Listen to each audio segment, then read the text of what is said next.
Ever since Jordan Peele and Justin Tipping's Him has hit screens, it's been the talk of the town. The internet, as usual, is pretty much divided about what this sports horror really stands for, and if the symbolism used by Tipping to intricately showcase America's almost cult-like obsession with the game of football and the way athletes are chewed up by a machine built on money and power really resonates in the film. Through its rather ambiguous ending, Him has tried hard to portray a sharp commentary on how sports have been commodified and corporatized in this country. In a way, Him is an ode to the athletes who have been hiding the pain and sacrifice behind their glory. Honestly, there's just so much discussion going around Him's ending, but did you know that before it went into production, this film not only had a different name, but also a completely different ending? So, without wasting another moment, let's discuss what could have been the alternate ending of this unique sports horror film.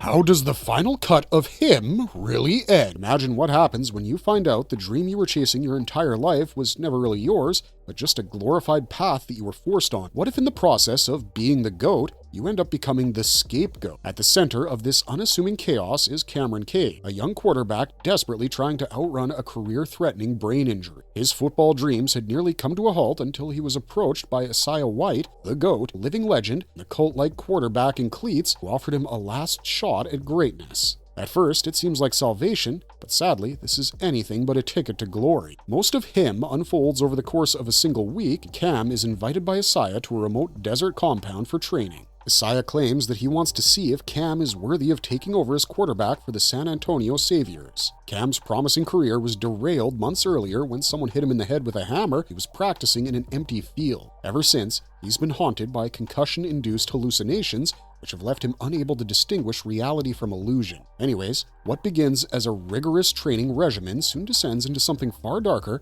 because Isaiah is no ordinary coach. He's less of a mentor and more of a high priest who would go to any lengths to see the depth of your devotion to the God you worship. And as for Cam, he's not just being prepared for a comeback, pretty much being groomed for a blood-soaked inheritance that he has absolutely zero idea of. Each passing day pushes him further, until it's the 7th day of this pseudo-boot camp, and the regimen escalates into something far stranger as bizarre injections of mysterious substances are being pushed. In this distinctively peculiar case, we see a literal blood transfusion happen from Isaiah himself to Cameron, which is also part of this training. But as the days pass, things start to grow very intense, and the whole mentor-mentee dynamic between Cam and Isaiah unravels, thus shifting into more of a predator and prey power struggle. Isaiah repeatedly reminds Cam how little choice there really is in the pursuit of greatness, and how they are all just following the motions and trapped in a system that demands sacrifices at every turn. In fact, after a certain point, Isaiah makes it chillingly clear that to surpass your idol, you'd have to completely take them over. He meant that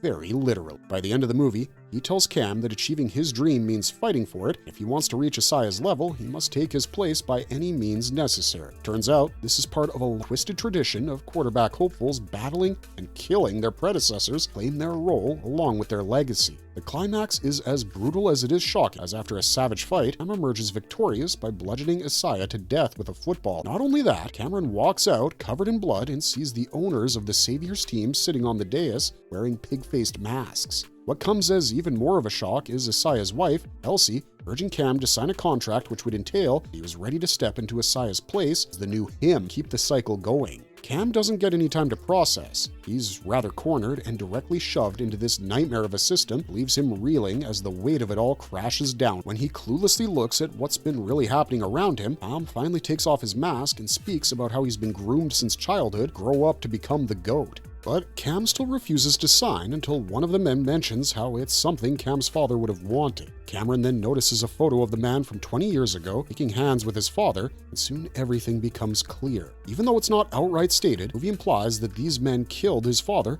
so it would drive Cameron to continue playing football, especially because he was about to quit right before his death. And Cameron's agent, the Savior's owner, and the rest of the board also claimed full responsibility for his head injury, which allowed them to isolate him for this final psychopathic training camp. Now, we don't know if you remember this, but years ago, in the first scene of the film, we see little Cameron watching Isaiah get injured in a game which basically connects the dots in this age-old ritualistic cycle. We're guessing that was the start of Isaiah signing over his soul to the devil in exchange for the glory of the game. Unlike Isaiah, Cam wanted to become the GOAT to honor his father's memory. Even if Cam's father is only really in one scene of him, his influence hangs over much of Cam's arc in the film. Eventually, Cam remembers his father's words and how he had always told him, "No guts, no glory." And so, instead of choosing fame over freedom, Cameron goes on to kill the trainer dressed in the same culty goat-themed outfit that his assailant had worn in the beginning. After refusing to sign the contract, Cam pretty much goes on a full-blown killing spree by grabbing the very same hammer used to attack him at the start of the film, murdering everyone on the field. The only person left alive at the end was his agent Tom, who begs Cameron to kill him. Instead, he walks out. The film ends as Tom gets dragged into the middle of a pentagon, killed by whatever demonic gods or supernatural forces this cult has been worshipping through the decades. Initially, this film had a different name and a very different ending. The screenplay of this film began life as a speculative script by Zach Akers and Skip Bronke, leaned more into the whole sports mythology and occult metaphor. It circulated with the working title GOAT, was the perfect acronym as it could have double meaning for greatest of all time and also retained the biblical scapegoat resonance. Soon, it drew enough industry attention to land on the 2022 blacklist of Best Unproduced Screenplays for Monkey Paw Productions, which is Jordan Peele's company, bought it deal with Universal Pictures at the end of June that year. That blacklist pedigree is very important as it's a yearly poll of the best unproduced screenplays in Hollywood, which explains why major producers saw this particular script as fertile ground for a genre-bending hybrid of a sports drama filtered through classic Faustian horror. But over its development process, the film's title changed from GOAT to Him, even though the term GOAT is a direct football reference to being the greatest of all time. Monkey Paw apparently wanted to showcase the film as a defining journey into the inner sanctum of fame, power, pursuit of excellence at any cost. The recent release takes a hard look at what someone has to give up morally, physically, and mentally just to be remembered as the GOAT, but shifting the title to Him changes the focus completely. Instead of just celebrating achievement, it dips into identity, legacy, and the darker transformation of becoming Him, the one people worship, idolize, even fear. The title change wasn't only creative, though. The studio also wanted to avoid trouble and confusion, since GOAT had already been claimed by another animated project still in development. As the film evolved, so did its tone. It leaned harder into horror, psychological tension, and even supernatural themes. That's where Him as a title fits so much better, as the word has a strange sense of ambiguity. It feels ominous, suspenseful, and open to darker interpretations. While GOAT points squarely to sports greatness, Him focuses on the unsettling cost of becoming legendary, haunting reality of what it really takes to get there.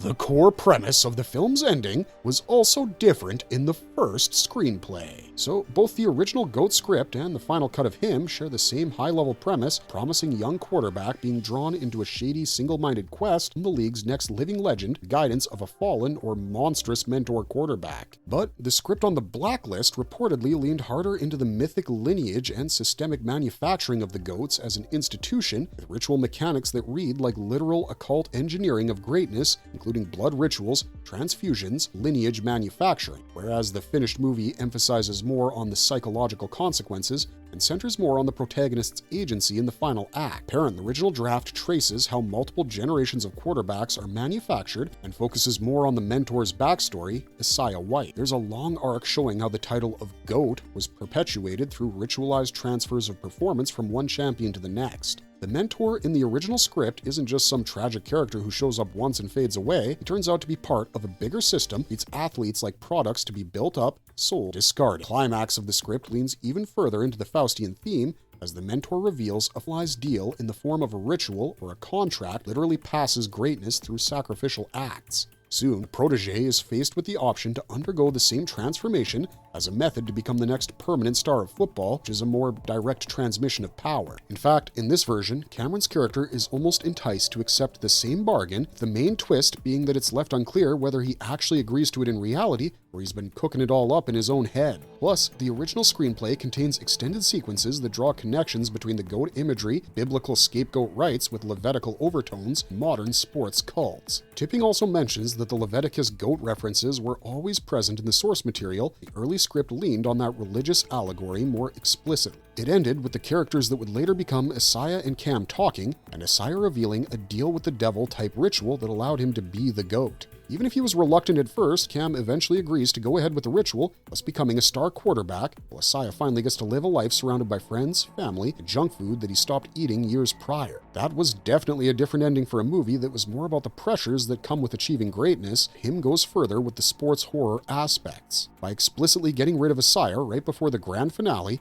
and changing the targets to the billionaire owners and other executives, the movie specifically talks about the trend of players fighting to get more agency, able to determine not just plays on the field, but also how they lead their lives.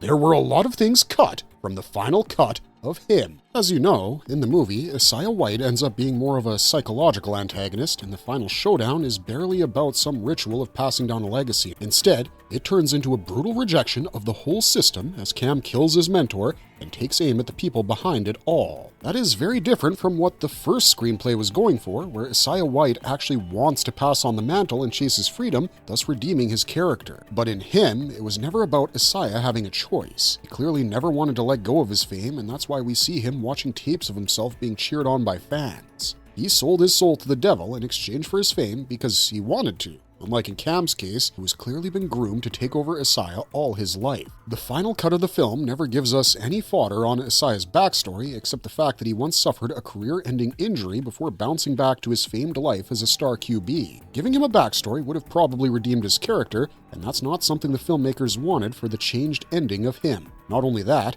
even Isaiah's wife, Elsie White, had a backstory of her own which was cut out of the film. Her relationship with her mom was particularly bad, and she had no money while growing up. After she met Isaiah in high school, Elsie saw that he was going places, and since then, she latched onto him. That ultimately was the catalyst into her going off and becoming a goat in her own right, thus building her own empire, becoming the Gwyneth Paltrow of WAGs, and killing it all. Sadly, her character is very mysterious in the film. We know nothing about her apart from the fact that she's a possible honeypot in Isaiah's life, latching onto Isaiah in order to make sure he stays on the course the cult of rich white old men have laid out for him. You know, if you ask us, the best twist would have actually been Cameron's father being alive still and explaining to his son why he did whatever he did.